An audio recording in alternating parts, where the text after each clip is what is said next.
एक समय की बात है, भगवान गौतम बुद्ध एक गांव में धर्म सभा को संबोधित कर रहे थे। लोग अपनी विभिन्न परेशानियों को लेकर उनके पास जाते और उसका हल लेकर खुशी खुशी वहां से लौटते। उसी गांव के सड़क के किनारे एक गरीब व्यक्ति बैठा रहता तथा महात्मा बुद्ध के उपदेश शिविर में आने जाने वाले लोगों को बड़े ध्यान से देखता। उसे बड़ा आश्चर्य होता कि लोग अंदर तो बड़े दुखी चेहरे लेकर जाते हैं, लेकिन जब वापस आते हैं तो बड़े खुश और प्रसन्न दिखाई देते हैं। उस गरीब को लगा कि क्यों न वो भी अपनी समस्या को भगवान के समक्ष रखे।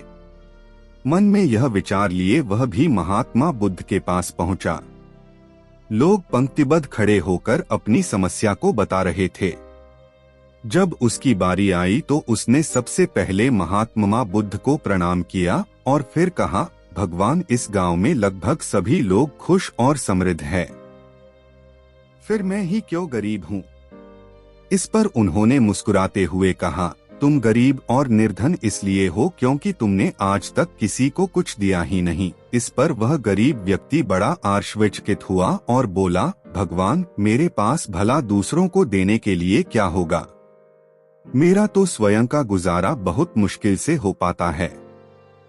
लोगों से भीख मांगकर अपना पेट भरता हूँ। भगवान बुद्ध कुछ देर शांत रहे, फिर बोले, तुम बड़े अज्ञानी हो।